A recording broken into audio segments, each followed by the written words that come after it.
ayini kra de me hu dwiri me ebra no yes won ebra kwan no yes ebra de no an esa ko wo no ekwo no eba besi Kenya ase mama wakwaba wo frame me adwoa searching mesrel na wa subscribe to my channel me a notification bell no so for more news. Omanhene yaw edubuache ono na host program awatuni ade ache bia a political talk show was Sompa FM. Na Omanhene yaw edubuache kire se no hu adwiri ni pa na ne hu na adwiri na yede ntia His Excellency Nana Addo Akuffo akwan a waye a umwetwade aba omo hu program and o kire se no hu adwiri because eba na akwan dia His Excellency Nana Addo Akuffo ayade nansa na mede Omanhene nsama waka ebebre ono ukome TikTok platform so I do videos I may appreciate His Excellency Nana Addo Akuffo. I am not appreciating him because Nana Addo is exceptional. I am not appreciating him because Nana Addo ba no ombeya ade ayempe. I am not appreciating him because Nana Addo is an angel. But you see His Excellency Nana Addo Akuffo. Eniama wababa ye no se ye de eno eto nchen ye de niama wababa ye nyina ato nchen ya me de akwan ho asem na de bia aya meka. There was this woman there's this woman or TikTok I watch His Excellency Nana Addo Akuffo ba ombe ye hwe including Captain Smart Koshweni dabra benmi journalist minim so ye blogger so ye journalist to enemy dimension also His Excellency ba ombe ye hwe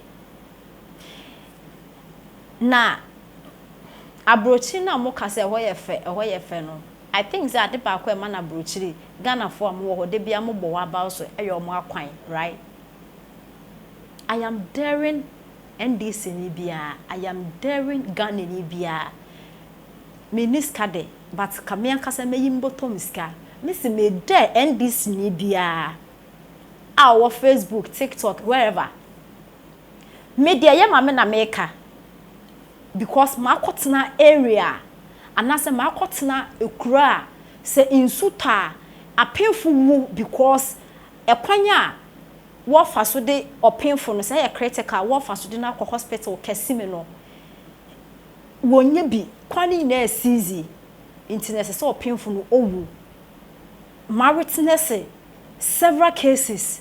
I was young though 2009 ewo seshi Western North from Elibo to Enchi sa kwan wa woni bibia nti when it comes to roads me a passion about roads from Agona Kwanta to Takwan Swayem papa koye adwuma wo ho Agona Kwanta to Swayem I nearly got an accident it was a kwan so wa woni Agona Kwanta to Swayem from Swayem to Takwa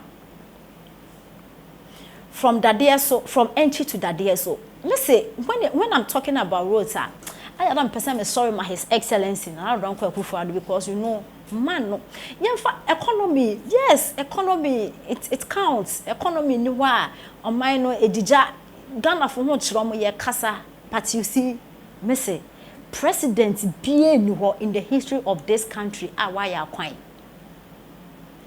papa no your sovereignty me to kwan pa titi pan Western North me from Takradia to Enchi sa me fa Kumasi akwanchi amenim sa kwan no sa me fa Takwa akwanchi amenim sa kwan e na sa me fa Takrade akwanchi a menim sa kwan nti sa me kasa about Western region mo akwan I know what I'm talking about and who be a wo hwe me a wo free Western North be my comment say Western North mo akwan te sen since independence since Kwame Nkrumah pencil ehoye NDC for almost stronghold NDC have been ruling Ghana over 27 years nyina yan kambo ni yan ka His Excellency Nana Addo Akuffo ne just 8 years penning bom na mo hwe the state of mo akwan na ekwan his excellency here ya me hu adwiri me pa ye from Elibo to enchi kwan na we atwa so ya I think COVID-19 by no mo break but I hope say NPP for sa kwan nka mo ye na mo nya kra mo njai because ho no mo ye mo kra so mecha ba ma NDC obi beka say nkwasase na we can because omo ye kwan na Ghaniska say Ghaniska de na abanye obode Ghaniska no ebo man ho bra mo maintain this abanye no and it's this into Ghana ha na ye wona ye politics na ye it is say maban we ba menya mfaso nti mentu abema no maban nti say aban na obeba obenya mfaso no to abema no Mrs. Sa Western of one na do ba nyese nka wo ya kwan wo ho kwabena minta candle and hwan this is his excellency say nka wo jai sa kwan no from entry to that there so kwan Mrs. na do nyese nka wo ye na won kwan na just won car no e katechem na wo si na wo pia from Elibo to entry and na wo e friend say Kia to me load in yama na ya man ni patete car ne soro metie wo Elibo na say me play kia ho akọ boy so a wan ka say be yon wa na me say ma me so say kuro kwaje de wo so ukoya dan wo ho chinchin na wo do kofi wa so ukoya dan wo kuro bi say be ko ka na makoma ete and so have to go because the parents wo na say his excellency abana wa ba ya kwan wo nyina say wo ye Ghana ni na do nya hwe na do nya hwe adanya unya e friend say abem musika ndi adanya komedo na do no aduane his excellency oya mo na ngwa his excellency oya die wuo oka kokonte oya tuwo e wo parliament house and Flagstaff house oya na say na do ye aduane wo Flagstaff house and papa o chense ko na kodidi e massa work na no journalist bi ejina TV so e di kenki na sugar mu ye nkrasefo pa mu journalist from Ghana mu ye nkrasefo basa mu di kenki e na meko e ye politics e wa bra na do eyi akwanya eku nipa osisi TVET schools STEM schools e provide free education esisi hospitals mu ye nkrasefo basa wo sa woman na wo gina GH1 e ka se kenke ukoto kenke kraji mo kono yo krasi ni pa wo sa ma me no what is wrong with more journalists for no man Ghana mo peni ya na say mo peni ye adai mana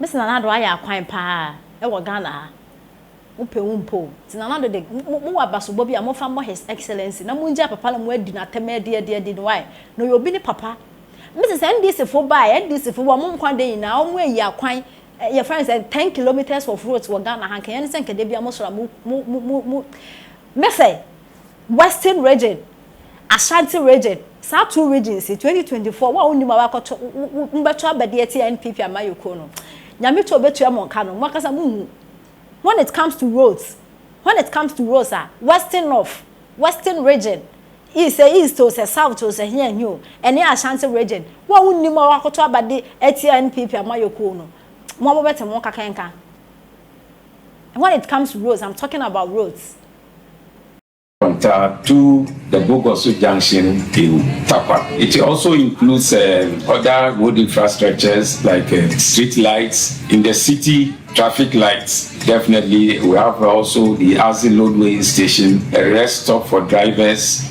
and a toll booth. As part of his working visits to the Western region, Honorable Asensu Boachi inspected the progress of work on the project. Aguna Junction to Takwa. I know the project is actually this year, you know, really na mubi amafa sa road no so no. FAE, the beautiful road. HBR, Omanhene, Biano, a Portuguese company in collaboration with a local company, Rango Construction, and yes, our road. It's said there that saying the Koya be born with the Rupa, yet Chimantia, Akumada, and Nibuchim Kwan, Sabino, or mine or FPA. The Honorable Minister expressed his satisfaction with the quality of work and urged the contractor to ensure that the project is completed on schedule. Asidade bebiri na nkoma Ghana mpemfu nyina se omati su frɛ a kwan wo yesu afro mo a ti anso omati su from here pan na mai.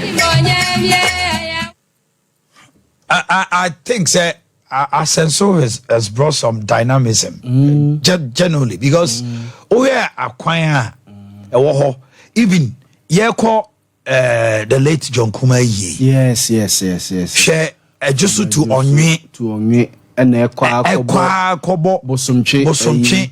Yeah. Yes, any pong the diakon. Oh, come on. Kobo bosomchim. Na the eko who a unicra them who dreamy a brano. Yes. One were black wine. Yes. A bra de no. Ah, a sako will know. Eko no. Eba besi Kenya se. No what to so the aba airport runabout. Now, yeah, who she are ye? Presiding member. Where? George Opon. Kwabiri East. TikTok. Say. Is that your father? So you international TikTok road TikToker. Hey, omodi goose I was for. Say you mean mo ka say. Aha e kwan na. But so omo ya constituency ba ko so omo su kwan ho ache. Enye omo na ma President Akuffo Addo kotena. But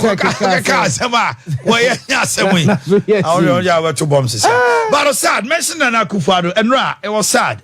One of the drivers of the convoy lost his life. Ebimusu pre prapa. Bunso Junction. This Bunso Junction, Bunso Junction. I just say,